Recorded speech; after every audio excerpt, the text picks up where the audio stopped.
کبھی اپنے آپ کو محدث کہتا تھا، کبھی مفسر کہتا تھا، پھر آہستہ آہستہ وہ مجدد بننے لگا، پھر کہنے لگا میں ذلی نبی ہوں، بروزی۔ پھر اس بے ایمان نے کھل کر اپنے باطن میں چھپی ہوئی ہر غلاظت کا ذکر کرنا شروع کیا۔ تو دین کے اندر داخل ہو کر دین کا نام لے کر جو فتنے برپا کیے جاتے، اللہ تعالیٰ ان سے محفوظ فرمائے، اللہ تعالیٰ ہمیں محفوظ فرمائے۔ دین کا نام لے کر، لبادہ اوڑھ کر، لائسنس لے کر دین کا جو فتنے لوگ برپا کرتے،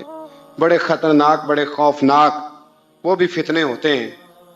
حضرت امام احمد بن حنبل کے زمانے میں ایک فتنہ اٹھا تھا خلق قرآن کا، خلق قرآن کا، کہ قرآن اللہ کی تخلیق ہے یا اللہ کا کلام ہے۔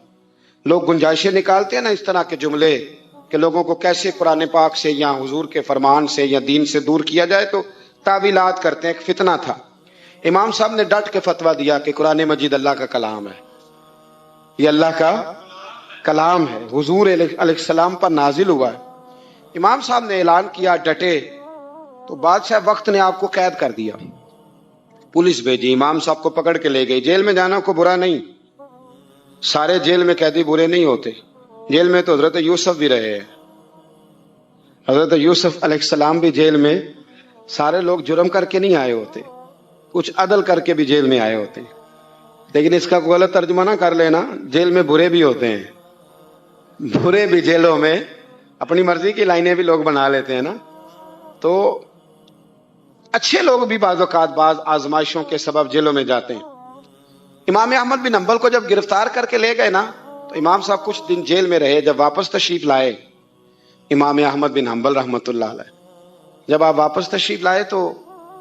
آپ کے صاحبزادے کہتے ہیں کہ ابو الحسن نام کا ایک چور تھا، ابو الحسن نام کا پکا چور تھا۔ پکے چوروں کا بھی سب کو پتا ہوتا ہے نا، سارا بغداد جانتا تھا کہ پکا چور ہے۔ لیکن امام صاحب کچھ مہینے جیل میں رہ کے واپس آئے تو ہر نماز کے بعد اس چور کے لیے دعا کرتے، کہتے اللہ ابو الحسن پہ رحم فرما، اللہ اس پر۔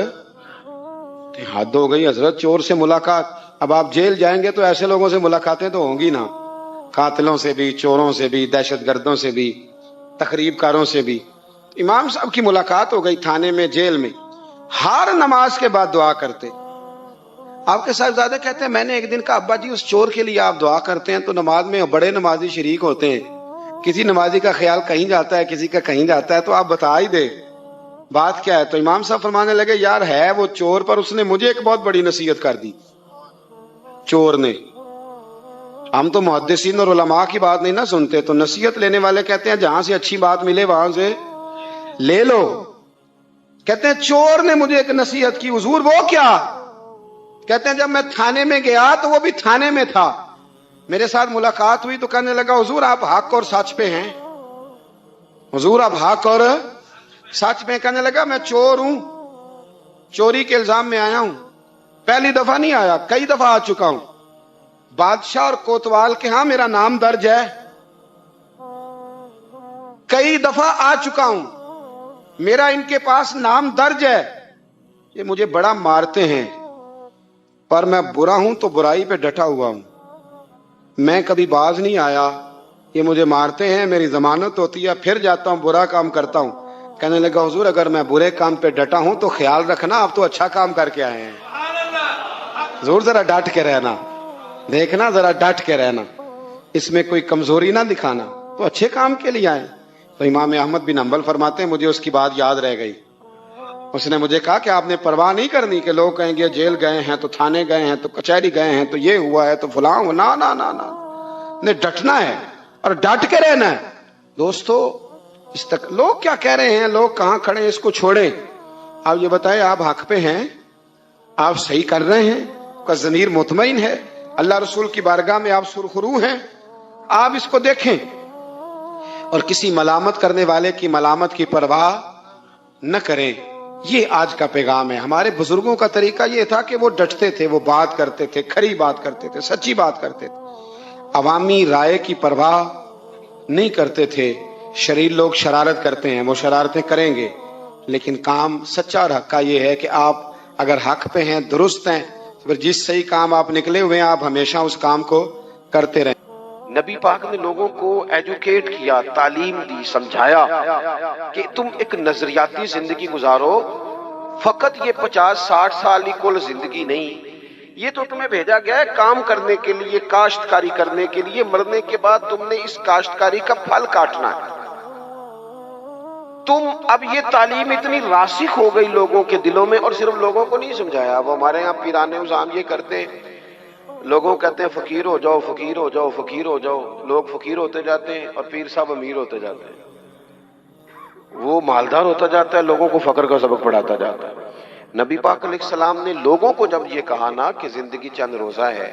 تو یہ تعلیم لوگوں کو تو دی، لیکن اپنا حال یہ تھا، ایک وقت روٹی کھائی اور 3 وقت فاقہ کیا۔ محبوب نے چٹائی پر آرام فرمایا، حضور موٹے بان کی چارپائی پہ لیٹے، موٹے بان، اور حضرت عمر فرماتے میں تباً سخت تھا، لیکن حضور کی کمر پر جب میں نے چارپائی کے نشان دیکھے تو میں رو پڑا۔ یا رسول اللہ، اللہ کے دشمن اتنی موج میں ہیں اور آپ تو حضور نے، ایک تو یہ ہے نا کہ آپ کی پیار میں کوئی رو رہا ہے تو بندہ کہے کوئی نہیں بس حالات ایسے، نہ محبوب نے نظریہ بیان کیا، نظریہ فرمایا عمر تم پسند نہیں کرتے کہ وہ تھوڑی سی دنیا میں آسانی دیکھیں اور آخرت میں رسوا ہو جائیں، اور ہم دنیا میں تھوڑی سی مشکل دیکھیں اور آخرت کی ساری عزت اللہ ہمیں ہی عطا فرما دے۔ تو حضور تعلیم دیتے، سمجھاتے، قائل کرتے، دلیل دیتے، لوگوں کو سمجھ آتی، اور وہ پھر شعور اتنا بلند ہوا، اتنا بلند ہوا، اتنا بلند ہوا، یقین علم الیقین تک سے شروع ہو کر عین الیقین تک پہنچا اور حق الیقین تک پہنچا کہ حضرت انس بن نضر رضی اللہ تعالیٰ عنہ احد کے میدان میں جب موجود تھے نا، تو جنت کی باتیں سن سن کے، وہ تعلیم لے لے کے، قلبی واردات اس طرح کی ہو گئی تھی کہ میدان احد میں کھڑے ہو کے لوگوں سے کہہ رہے تھے نہ ادھر جاؤ، ادھر واپس آؤ، مجھے تو احد پہاڑ کے دامن سے جنت کی خوشبو آ بھی رہی ہے، جنت کی خوشبو آ رہی ہے۔ تو تعلیم کا کچھ نہ تھوڑا سا سیکھنے کا ماحول بنائیں۔ ہمارے ہاں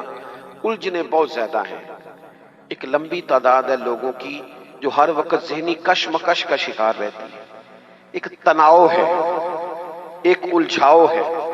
میں گزارش کرتا رہتا ہوں بزرگوں سے تو نہیں، جو دوست احباب ہیں علماء کی جماعت میں کہتا ہوں کہ لوگوں کے جو مسائل ہیں اس پر گفتگو کی جائے، لوگوں کو ذہنی آسودگی کا موقع میسر آئے، انہیں پتہ چلے کہ یہ ہمارا اصل مسئلہ ہے۔ ہمارے جو آپ دیکھیں نا، حسد بہت بڑا مسئلہ ہے، اس پر نبی پاک علیہ السلام کی درجنوں احادیث موجود ہیں، اور اس کے ہر پہلو پر حضور نے ہمیں سبق دیے، بغض پر، جھوٹ پر، بدی پر، خیانت پر، رزق حلال کے فضائل پر، محبت پر، یہ جو ہمارے مسائل ہیں، ہم اگر حضور سے سیکھ لیں، ایک جنگ بنی رہتی ہے گھروں میں، چوکوں میں، چوراہوں میں، آپس میں، دفتروں میں، کٹھے بیٹھنے والے لوگوں میں، حتیٰ کہ دینی ماحول میں بھی اگر چند لوگ مل کے کام کرتے ہیں تو وہاں بھی کچھ نہ کچھ آپس میں چیزیں دلوں میں موجود رہتی ہیں۔ شرط یہ ہے کہ ہم حضور سے سیکھیں، کشادگی پیدا ہوگی، دل بڑے ہوں۔ تو نبی پاک نے اپنے لیے بطور معلم کا لفظ اعزاز کے طور پر حضور نے بیان کیا۔ اور دوسرا، حضور نے فرمایا میں نا اخلاق عالیہ کی تکمیل کرنے دنیا میں آیا ہوں۔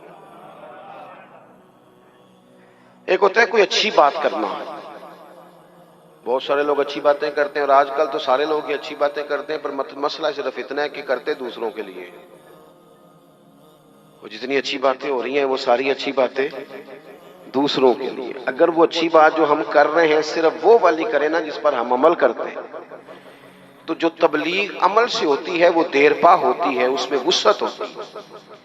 اللہ کے پیارے رسول صلی اللہ تعالی علیہ وسلم نے صرف اچھی بات نہیں کی، آپ توجہ کریں گے میری بات پر،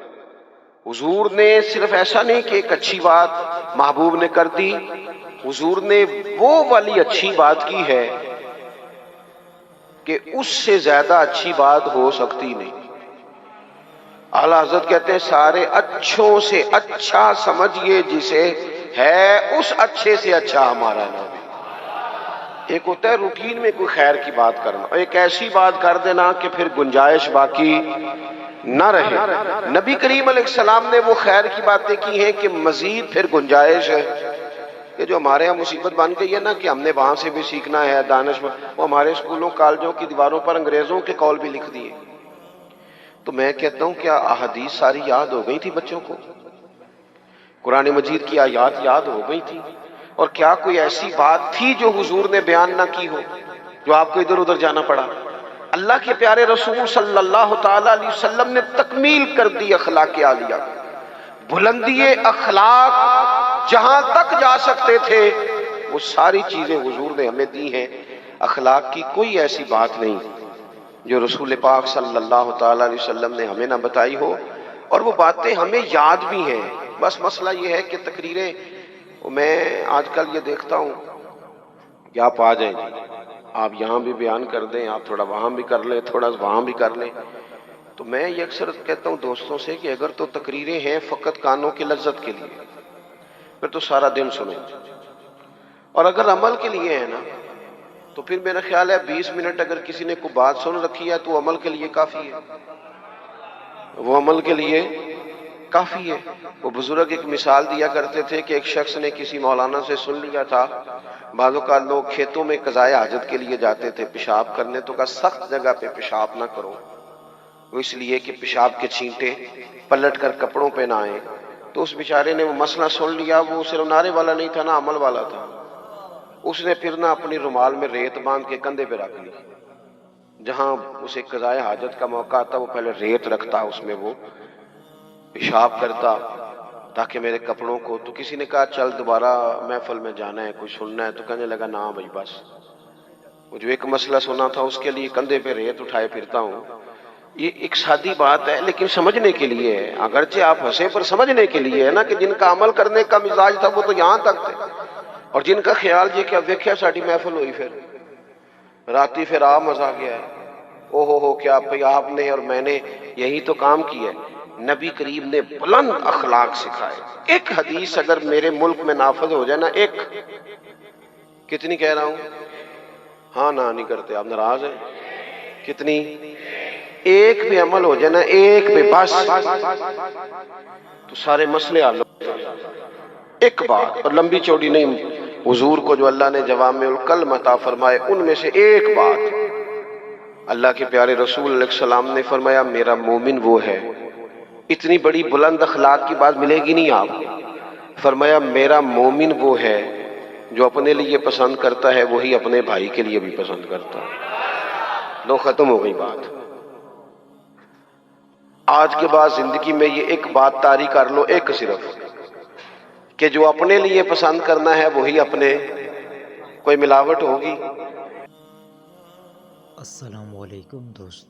دوستو ہمارے چینل پر تمام علماء دین کی بیانات نشر کیے جاتے ہیں.